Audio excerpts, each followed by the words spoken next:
together in Boston in the mid-'70s, and by 1977, they had a hit on the radio. I guess you're just what I need. That's what I need. The Cars, with Ric Ocasek as their chief songwriter, went on to score many big hits. Rick shared lead singer duties with bass player Benjamin Orr, which many didn't know until 1984's huge hit Drive was released. We're gonna drive you home tonight. Now, Ric Ocasek sits down with a group of Sirius XM subscribers to answer their questions about his incredible career, moderated by original MTV VJ Mark Goodman, exclusively on the Big 80s on 8. Welcome, everybody. This is another Sirius XM Town Hall. I'm Mark Goodman. So happy to have all of you wonderful subscribers here with us in what we call the Fishbowl. And please give a warm welcome to our very special guest, Ric Ocasek. Thank you. So great to have you here, Rick. It's really been a number of years since I've seen you face to face. I bet. And, yeah. You look the same, Well, which is amazing. yeah. Well, we'll see. Must be the influence of your wife or something. Yeah, I guess it is. Maybe the kids. Keeping you young. Yeah.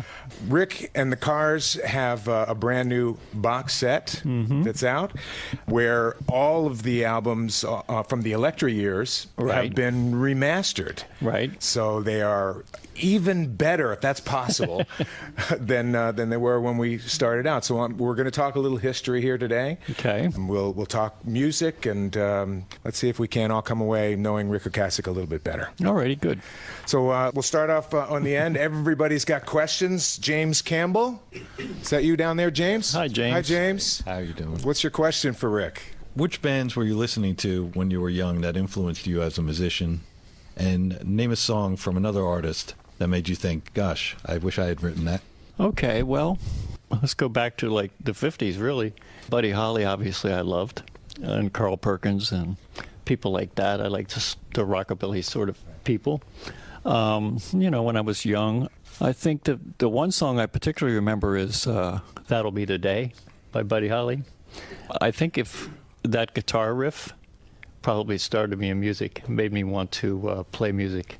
That and the fact that when I was very young, when I was about 6 or 7 years old, my grandmother had thrown me on a local TV show in Baltimore where I used to have to sing every weekend songs that my aunt would teach me, like The Very Thought of You, you know, songs from the 40s probably.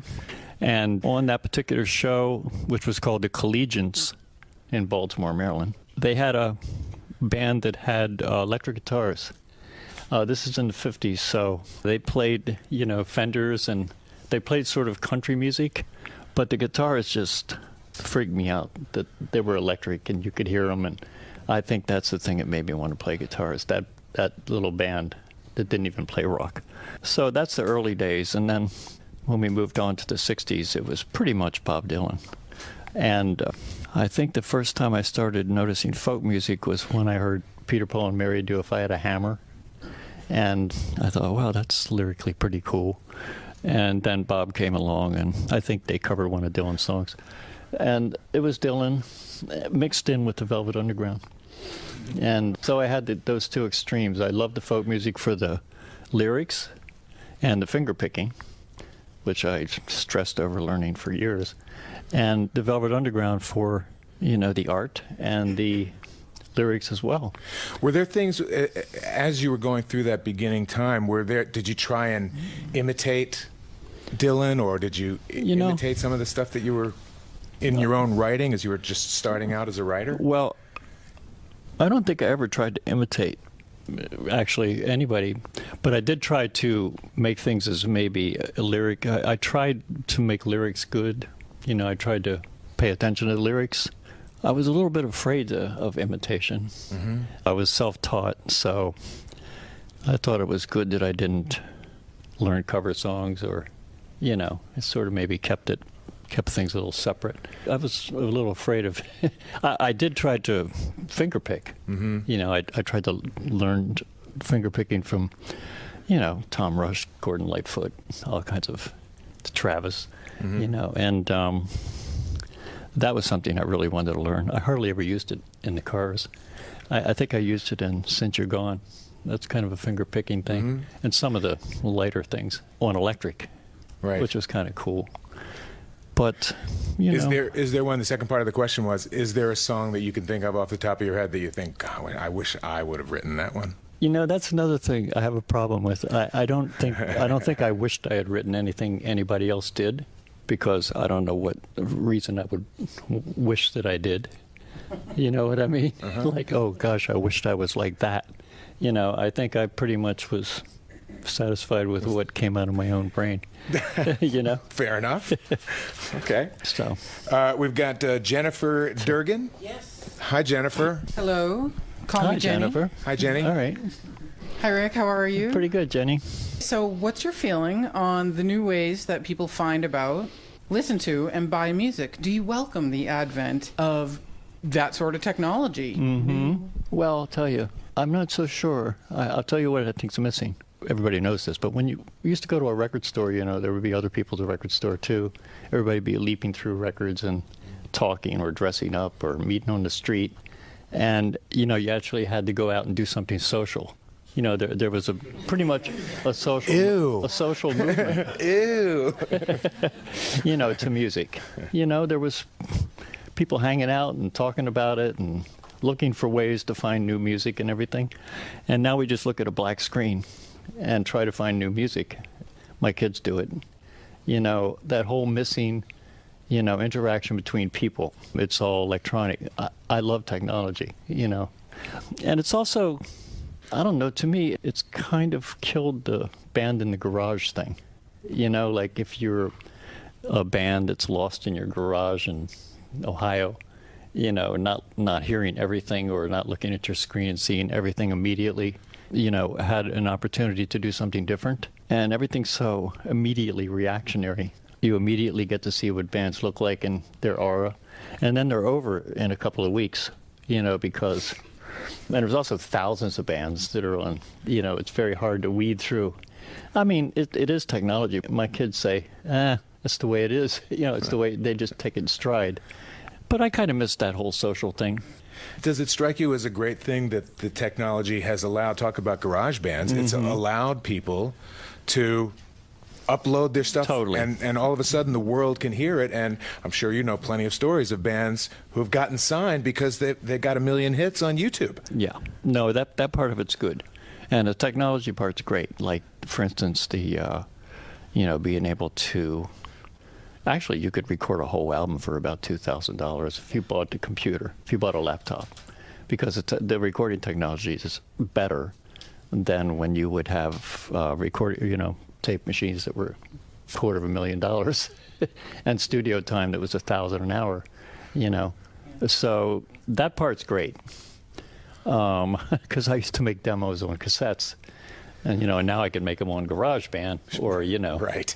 Pro Tools. I mean, imagine what life just might put them out as they are, you know. What would a life for you guys, for the band, have been like had you been able to make demos and upload them? Yeah, that would have been nice.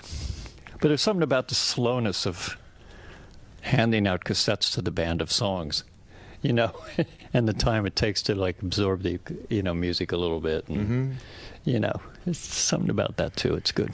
Yeah, I think all of us in this room feel that way, and all of our kids are like, really? Yeah, exactly. Yeah. We've got, is it Kathy Capelli? Yes. Hi, Kathy. Hi. What's your question for Ric Ocasek? Just want to say it's so cool to meet you, and thanks, thanks for all Kathy. the years of wonderful music in the cars. A lot of happy memories and a lot of Thank happy you. times. That's sweet. My question is, what was the driving factor to reunite you and the band after 22 years? That is a great question right Oh, there. good. I'm glad. That's We the one want to I hear would an ask, answer. considering how you feel about reunions. I've read over and over. Yeah. Well, you know, I had a real big problem with like not having the band without Ben. You know, who I knew since 1967, and that was one factor. I didn't want to you know, have a replacement because there was no replacement. I think after 20 years though, when I'd written that bunch of songs, it really just popped in my head. You know, maybe I should just call these guys and see if they just want to do an album. It doesn't really matter if it sells. You know, maybe we should get together and just do one. I hadn't been in much contact with. I was mostly in contact with Greg, and I didn't even know if David still played because he had an antique store in Rockport, Massachusetts. But it was kind of just on a whim.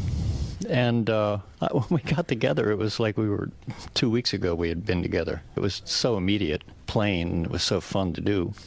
And we used all that new technology. We used our computers. And so it was great fun to do. And I don't know that there was a specific reason. I hadn't much thought about it before.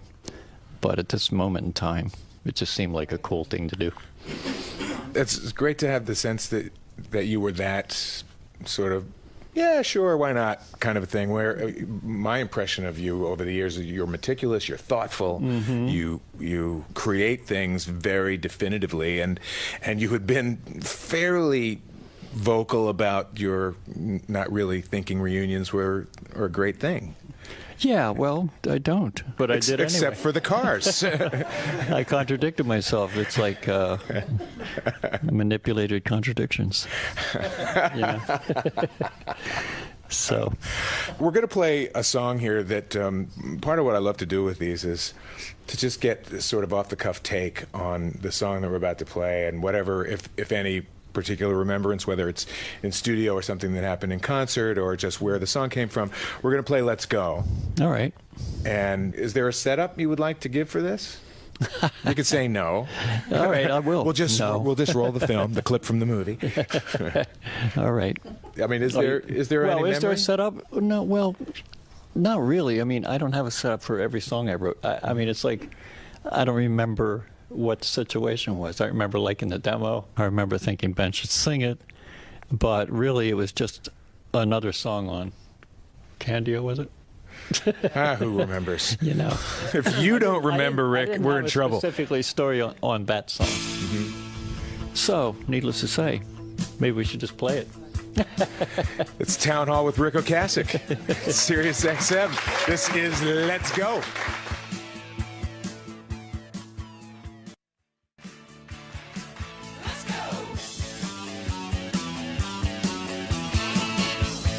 The exclusive Sirius XM Town Hall with Ric Ocasek from the Cars on the Big 80s on it. That is Let's Go from the Cars. It's Mark Goodman, and our Town Hall continues with Ric Ocasek. We just we played a song, and you mentioned going in, Rick, we're going to sort of set up for this next question. You mentioned, well, I remember thinking that I wanted Ben to sing it. So with that in mind, Donald, that's you. Yes. What's your question for Ric Ocasek? Hey, Rick, first I gotta let you know that the Cars debut album was the first album I ever bought. I saved up money, being walking in the farm, buying that stereo, the old turntable, and the Cars. It was awesome, and My Best Friend's Girlfriend was the first song I learned on the guitar. So, Oh, good. Phenomenal. you were the writer of most every song. Yeah. How was it determined who would sing each song, and was the process always an amicable one? Well, it was always amicable. Why? Because you said you're singing it, or I am? No, because, like I said, I met Ben in '67.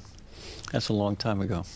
And we had 3 or 4 or 5 bands, I don't know. We played as a duo for a year or two in Cambridge, acoustically, and we were so close that it really didn't matter to us who sang it. You want to sing that one, you sing it, I'll sing this one.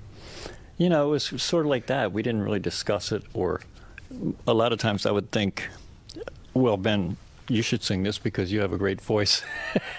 And I just talk to songs, so, Or if songs like had a certain, obviously ballads Ben was great at, and I don't know, I loved his voice. There was no real, it was kind of just, we would rehearse the songs. Usually when we would rehearse them, I'd sing them first because I wrote them all so that it could be learned. But then Ben would sometimes say, oh, I'd like to sing that one. I'd just go, okay. Or I'd say, Ben, you should sing those. It was pretty easy. There was never like, oh, no, you... There was never an argument about it. It was just sort of accepted that whoever felt like doing it between the two of us. I thought it was phenomenal that we had 2 singers in the band. That was great stress relief when you're playing live. You don't have to carry the whole thing. It's funny, I noticed when we did go out on our little short 11-city tour with the Move Like This album, where I had to do all the singing. It was like, oh yeah, this is like different. I don't get any breaks, you know? I don't get to hide in the back for a while Ben carries the show. So I'm glad we had two singers. I think that was a sort of a unique, lucky asset that we had. I think a lot of times in the beginning of the Cars, people didn't even realize there was two singers. I think they found out later, oh, somebody else sings that one? It's like, but that was great. Was there anything that you guys struggled with in the studio, fought about? It's a pressure cooker situation, especially as you got more and more successful. Yeah. Well, no, I have to say we were a pretty congenial band. We really didn't. We rehearsed their songs. We kind of knew where they were at when we went in the studio. We never worked out stuff in the studio. We always did it ahead of time. So it wasn't like we went in and tried to come up with ideas while we were in there. Right. We kind of had it all mapped out.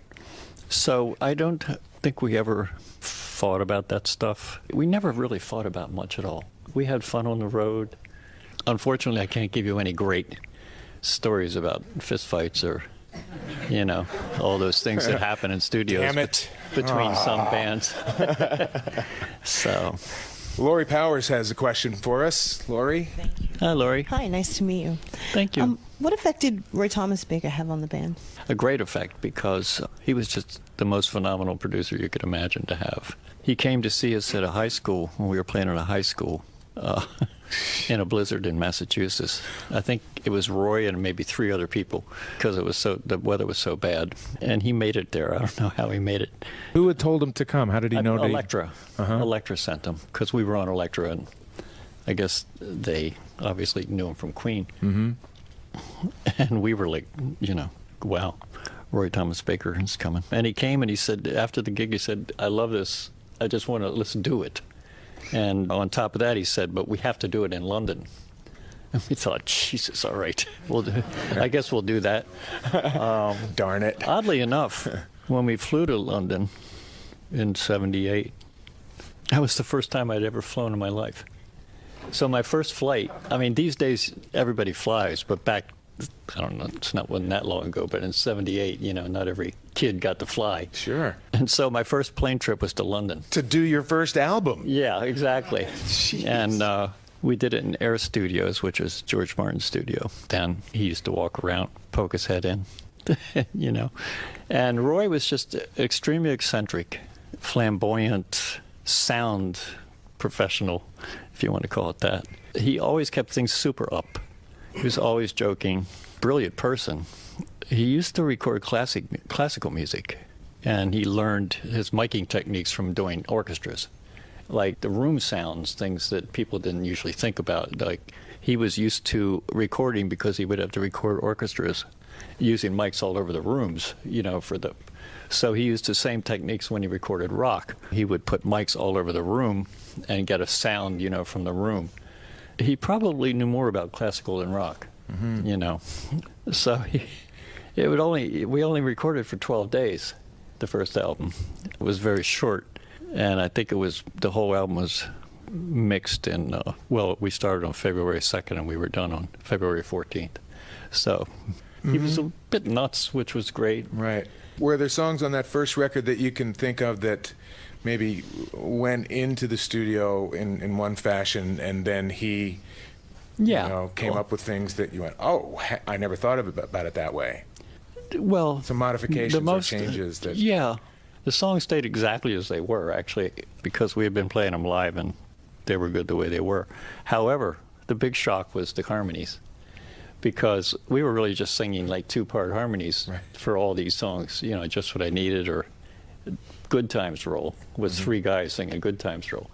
And then all of a sudden it was like 72 guys singing Good Times Roll. That's Roy Thomas Baker. So he had his own tape machine built for him that was a 40-track. And most people use 24. So he had 40 tracks to play with. So he would have 3 people singing the harmonies at one time, like one note. And then he kept saying, oh, you do that again, do that again. So you'd have 3 voices singing, and then he'd do about 8 tracks of that. So that would be 24 voices singing one part. And then he would go to the next part, and he would do the same thing. We just thought we weren't doing it good, so he kept doing it over and over. And then he played it back, and it was like a wall of shit, you know. It was like fucking... And we were scared, you know. It was like, Roy, we can't do that. We'll never be able to do that live, you know. It's too much. And he was going, oh, you'll get used to it. And we got real used to it. And we did it on every album. It was just great fun, you know. And the band loved harmonies anyway, especially Greg and Elliot and Ben. Mm-hmm. They loved the Beatles. They loved the Beach Boys.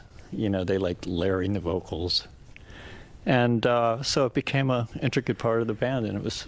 The sound of the band. And the sound of the band was totally Roy's thing. His thing. We very knew nothing. New wave at the time. It was became pretty adventurous. I think it was the room mics, and you know, he was eccentric. Like I said, he would really push up things when he wanted to hear them. So it was great fun. George Martin used to stick his head in and say, you guys have a hit. And we were going, sure.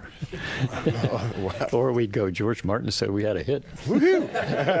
But we didn't really believe it. We kind of thought, you know, we were going to sell 5,000 records in Boston. Which would have been great, I guess. It would have been for us, yep. Kevin Cowan, what's your question for Hey, it's a pleasure to be here. Thank you. I've been a fan since the beginning for the music and the videos, Mark. I'd love to ask you 3 questions, but the one I want to ask you about is about Ben Orr. I know you guys were close friends, and unfortunately he passed way too early. What was the extent of his contribution to the band? Well, his looks. He had the wonderful voice that I mentioned, you know, that was beyond... He was a great... Actually, he could play more than just bass. He could play any instrument. He played drums for a while. He had a band in Cleveland when he was 16 years old called the Grasshoppers, and they had a hit at around the same time. I think Eric Carmen was also in Boston at that time, but they had a couple of big hits in the, you know, when he was a kid. So he was kind of like a little pop star before when he was young. And when I met him, he wasn't even in a band. He was actually a booking agent, booking bands in colleges, and he came to see our band. That's how I met him in 1967. He was wanted to book us into colleges, and he mentioned that he could sing. And I said, well, come on over to the house tonight and sing. And he came over, and with an acoustic guitar, he played Yesterday and a couple of Beatles songs. And I thought, are you serious? This is amazing. And seriously, on the next day, he was in the band. So I don't even remember the question, but I sort of got into a little history. But what was... It was obvious that the question was about Ben and his contribution. Oh, so his contribution, you know, we kind of started, I mean, we were always the two of us. If it had, you know, if we started a band, we would get other people, but Ben was in all the bands. So his contribution was just phenomenal. I mean, his voice and... Pretty good bass player, too. Phenomenal bass player. Yeah. You know. You mentioned before that early on people didn't realize that there was 2 singers in the band, which is really funny because your styles are quite different. Yeah, they are. But I agree with you on that. Yeah. I agree with you that the styles are entirely different, so I don't know why people didn't realize. I think you know. I think if there is any one song that we think of with Ben, it's got to be Drive. Yeah. That is the song. Yeah, he definitely nailed that one. He nailed that one. Yeah. And he nailed it probably in one take or two. Is that right? It's all he ever did. He just had this natural great voice, you know. Did it get to a point by that time that as you would write songs, you would start to think, that's Ben's going to sing that. It's going to sound amazing. Yeah, I did. Yeah. Was that one that you thought that way? Definitely Drive. I thought for sure he would sing. No question. Yeah. He probably would have wanted to. Right. You know, he probably would have asked me if I didn't think that, but that was one for sure. Do you remember where that song came from? Drive? Yeah, I do actually. It started off being a song that I did on a keyboard with a little drum machine that actually had more of a kind of beat, almost a Latin-y beat, with like a sort of a keyboard pad in the background. I kind of just remember writing that. Actually, that got changed a little bit when we did the album with Mutt Lange. It got that whole other beat.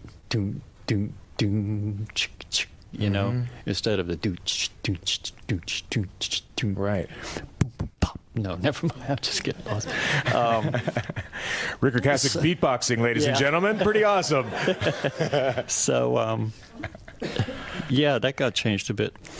But anyway, yeah, I knew he was going to sing that song. He did. Do you remember the moment, that the subject that you had in mind, or was there something that you saw or thought? Well, you know, I kind of, yeah. You say you work on lyrics and... Yeah, I mean, I guess on that one I kind of did have a little sad thing going on there. Share? It sounded like a kind of a bar song. People go to bars to find other people and never find who they really want.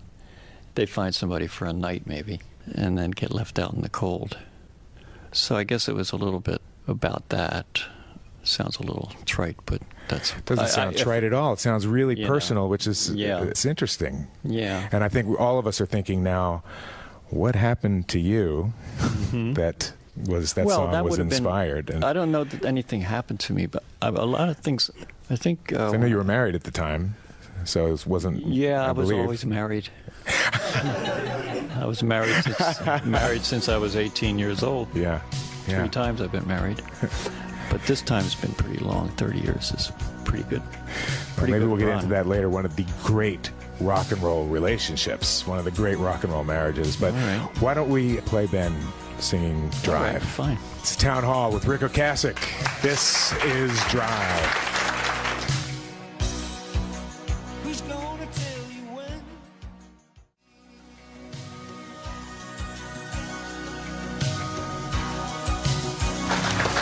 Drive from the Cars. Mark Goodman here with Ric Ocasek at the SiriusXM Town Hall. Got a room full of people with questions. Good. Some great ones. Steve Nam has one for us. Steve? Hey, Hi, Rick. Steve. Good afternoon. Having been your neighbor in the village on 12th Street, it's good to see you again. Thank you, Steve. Used to seeing you and your lovely wife and Joe Juniors all the time. Yes. So, to pick up on this last theme, Rick, can you tell us about the 1985 Live Aid concert?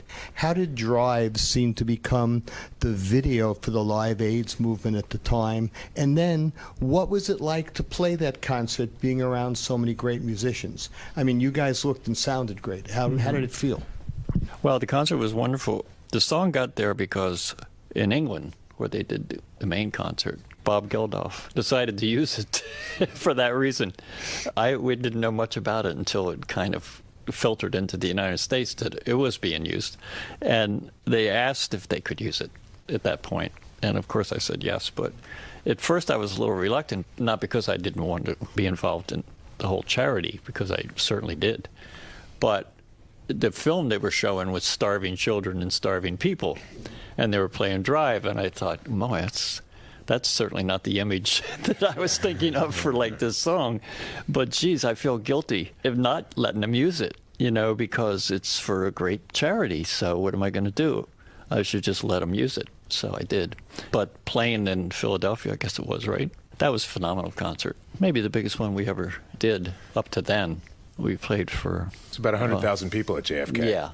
So that was cool. What do you remember from that day? I mean, there was so many musicians. There was so many... Jack Nicholson was there. And all these incredible people were... It was a great backstage scene. I mean, there was tents back there and, you know, lots of people that you appreciated and looked up to, meandering about.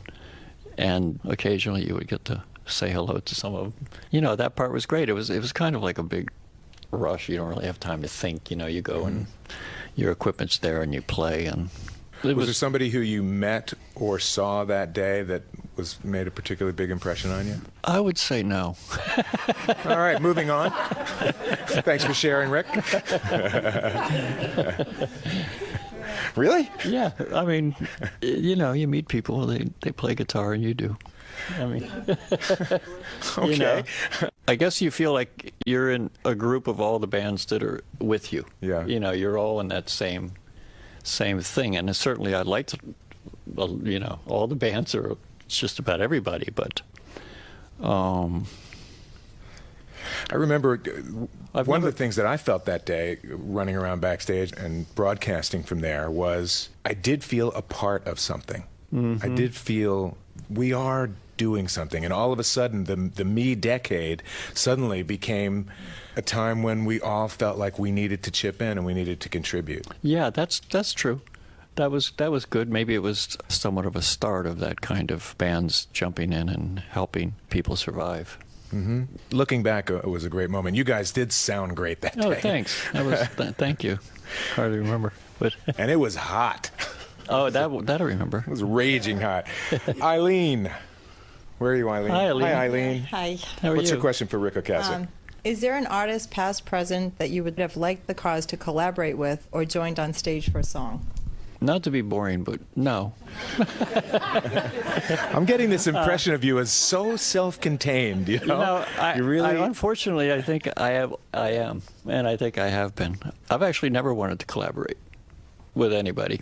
I don't know why. I just haven't, ever felt like I needed to or wanted to. It's kind of who's better than me kind of a thing. No, right? no, it's not really that. It's not really that. It's like I don't know if I have ever had the desire to, like, share. I mean, I have written some songs with Greg Hawkes. When I produce people, I sometimes do a little bit of song helping. I love artists. I love them all. I mean, certainly it would be neat to have a whole stage full of people. Maybe the reason I wouldn't want to collaborate is because I probably couldn't keep up with what they were doing. I don't think that if somebody called me up to sit in on playing like a song with them, that if I never heard the song or if I didn't know it, which I probably wouldn't, I probably couldn't even follow along. I'm pretty much a self-taught musician, so I'd have to I'd probably be struggling along. I've maybe played a little bit with Suicide, because they didn't have a guitar. And it's funny, I don't know quite. Of all the bands that you have wound up producing, and you've produced some really great records, some successful records, and going in as a producer as opposed to a participant in the band, there's got to be moments where you say, look, here's this, I can imagine this in your song, this might help, and you maybe want to contribute and maybe wind up on the record. Well, that's what I kind of do on a production level. I try to make sure that the songs are, in tip-top shape, and I certainly do suggest things. So that's sort of collaborating, but I would never take a credit for any of that. If I help somebody finish a song, I wouldn't jump in and say, hey, where's my 1/8 of a percent? And that, these days, like, a lot of songs are written by 8 people, especially and they all want and like rap. an 1/8%. You know what I mean? I've had to clear hip-hop songs, and there's some people you can't even find. There's somebody's cousin who contributed, and you can't find these people. I've worked with musicians who do 8 bars of a bass part and think they have to have a credit because they did 8 bars of a bass part, and I'm like, really? Couldn't just throw that out there? I always call it 6 people with a pencil or whatever, Richard Perez. Where are you, Richard? Hi, Richard. Hi, Rick. I think you're a genius. Oh, God, I love a little much. Absolutely. Looking back to the Cars' complete collection of albums, what should be considered as the signature sound of the band in an album? The moment the group realized the path to follow and the sound of the Cars. Well, you'd have to define the sound of the Cars by the first album, because that's where people first hear the sound, and that's where you first create the sound, and that's the sound you never can get away from. It comes up on every album naturally, because that's the combination of the people. That's the sound they always make. You can try to vary it, you can try to get away from the panorama, or you can try to do like a different kind of an album, but you can never get away from the sound of it. And that's the same way with most bands. If I do Weezer, they always sound like Weezer. They're never going to sound like the Beach Boys. I would pick bands to produce because they had a sound that was already good, not because so I could go in and change it into something else. I would never produce a band that I didn't think already was together and already had a sound. Some people go and take bands and just try to change them into the sound of the day. But I think you're born with the sound you start with, and you kind of stay with it. So I'd say the first album, and I think they pretty much all sound not like that, but kind of like it. I'm going to play one here. I hope I am. And I want to play 10 here, really, but I'll pick one. Okay. I was going to do Just What I Needed, I think. I mean, that's talking about a signature sound. Mm-hmm. That kind of feels signature-y to me. Well, that was the song that kind of got us all the attention on the radio in Boston as a demo. So I guess that's the one they kind of picked. I kind of remember writing that. Well, that's good. It was in a basement. I think I wrote every song in a basement. Basements are my favorite place to be. Seriously, I live in basements. My studios are always in basements. I don't think I've ever written a song outside of a basement in any circumstance. The basements got a little better as time went on, but they used to be pretty scrungy, full of cockroaches and water and whatever. Just What I Needed was written with the cockroaches and the water around. And it's funny, I don't know why I started riffing on that kind of thing. I know that the eighth note thing that I get blamed for or praised for probably came from playing acoustic guitar and trying to keep rhythm, with myself when I was trying to play rock on an acoustic. Oh. So I just keep the eighth note going on acoustic so you could hear it to make it a little more powerful than just strums. And when I changed over to start playing electric guitar, I kind of just had that in me. I just almost played everything with eighth notes. A lot of the songs start that way. So that's kind of where that Just What I Needed eighth note thing came from. But I kind of thought that was a cool song when I wrote it, but I didn't know. You did? You don't really know. Well, let's play that one. Mm-hmm. It's our Sirius XM Town Hall with Ric Ocasek. This is Just What I Needed.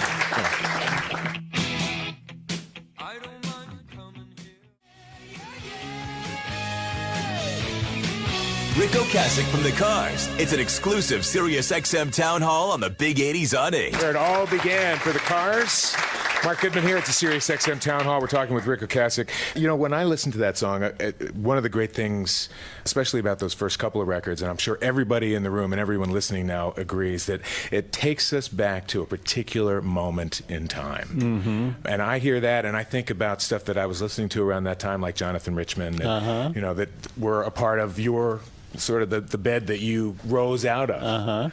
Were those guys the Modern Lovers and David Robinson? And yeah, obviously the Modern Lovers.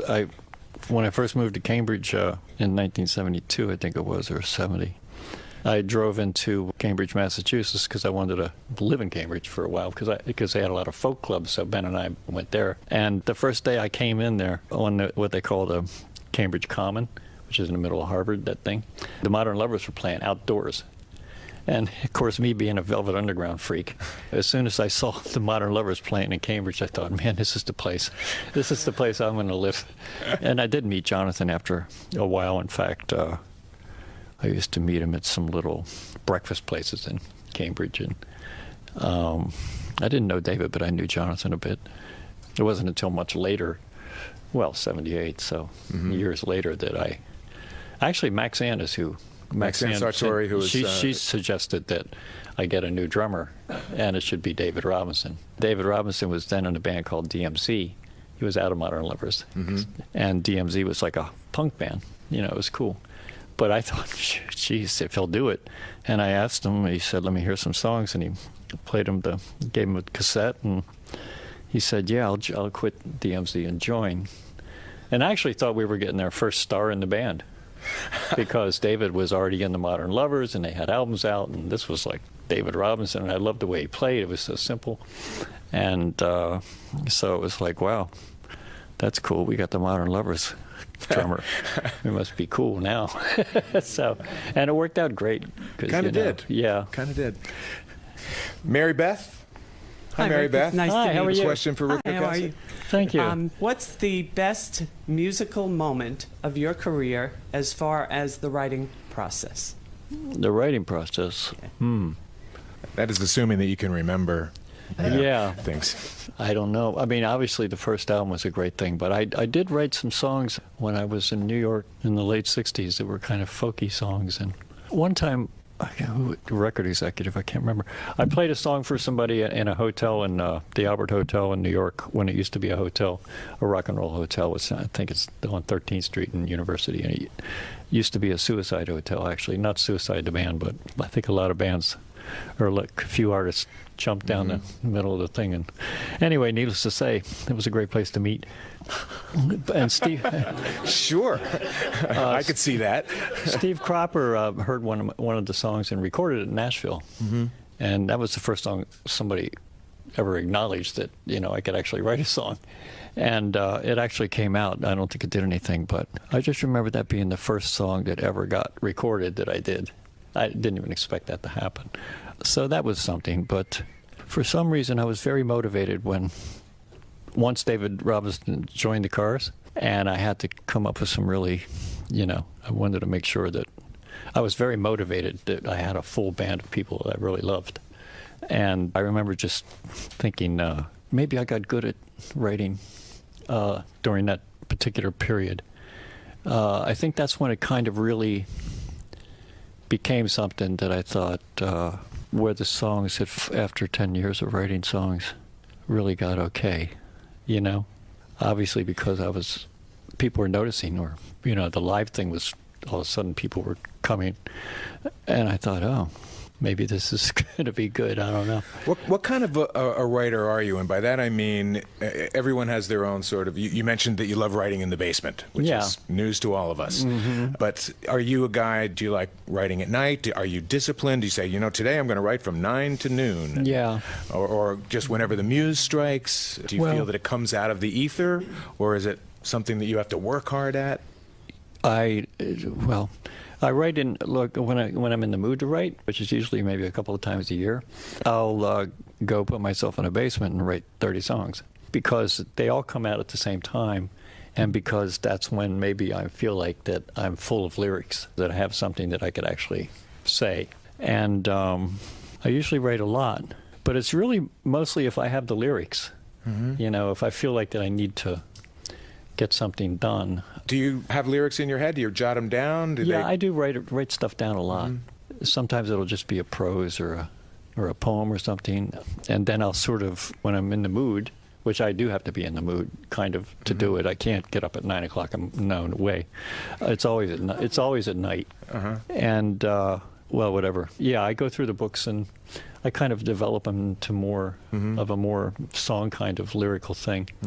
We have to move on, but we have Mark Venus who wants to ask a question. Mark, what's your question? Thank you for the time. High school seems so far away. Yeah, it does to me too. Of all your hits, which one was your favorite to record and perform live?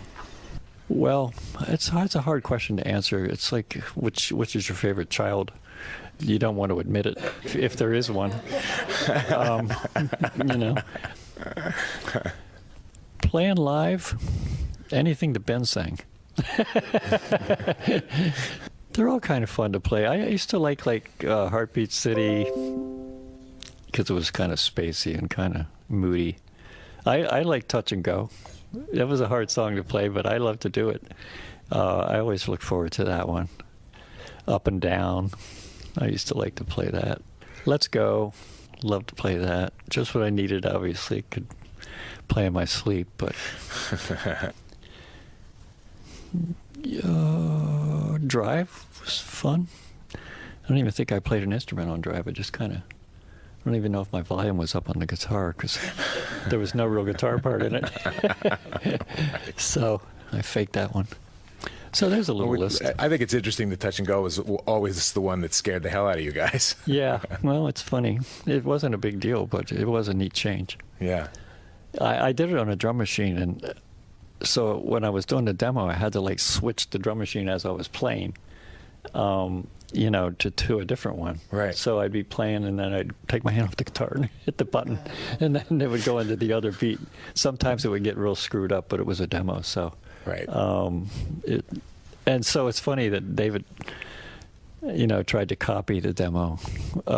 So I probably threw him for a loop, because probably every time it changed, it was different slightly.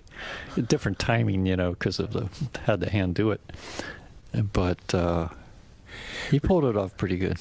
Yeah. He's great. He's a great drummer. Our final question is from Michael Gowland. Michael? Hi, thank you. Hi, Michael. Rick. It's great to be here. Thank you. How much do we get to know about you through your songwriting? A lot.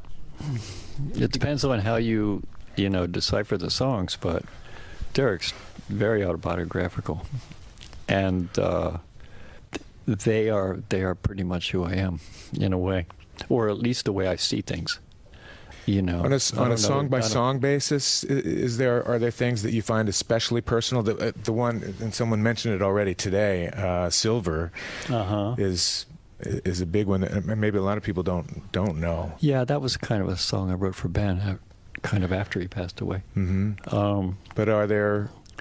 But I think that's the first time I ever wrote a song about something that was specific.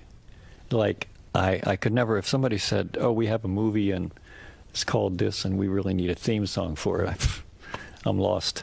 Huh. I can't write on commission. But that song, I really felt like this needs to be about, Ben, and but they all, I don't know that Shake It Up really is autobiographical, but there's so many that are. There's so many that are, and is there a through line? Do you think? I think it's. Well, I do also think that they, except for maybe they all have a funny sense of humor. Like maybe I have an odd sense of humor. People tell me, and they all have a bit of sarcasm, which I'm sure people used to call me Ric Sarcastic instead of So that's always in there. And there's some of the, there's like some Lawrence Ferlinghetti imagery and stuff like that. But I always... All lowercase songs, folks. Yeah, well, that's E. Cummings. Oh, E. Cummings, sorry. Right. But, yeah, E. Cummings, he was great. So they're to me, they're autobiographical. Yeah. They're what I was thinking at that moment, and they're funny. They're wordplay, but I would hope that they sometimes even a line, like in poetry, you can just read one line and say, wow, that's a neat image, and you can do that in lyrics. Certainly Bob does it, but he's Dylan, but he's a storyteller. I don't think I'm a storyteller. I'm not a storyteller. But the songs that you create for you are, I always call it event relationship. So for you, there's an event, whatever that might be. Yeah, but I moment. also think they're universal. Like if you do take a song like Drive, or if you do take a song like Just What I Needed or Best Friend's Girl, or whatever, because they come from looking at people's faces and watching people, because I'm pretty big voyeur. I drive in New York City, so I can watch people all the time.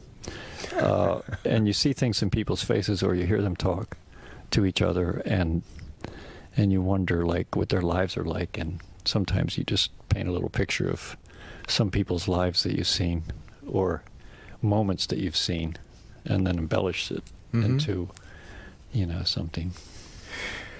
Well, I think all of us in the room and everyone listening wants to thank you, Ric Ocasek, for providing us with all of these incredible moments over the years. Thank you all for taking the time to come. Our Sirius XM Town Hall with Ric Ocasek. And keep your eyes out for the incredible remastered box set, The Electra Years. And boys, there's some great music on there.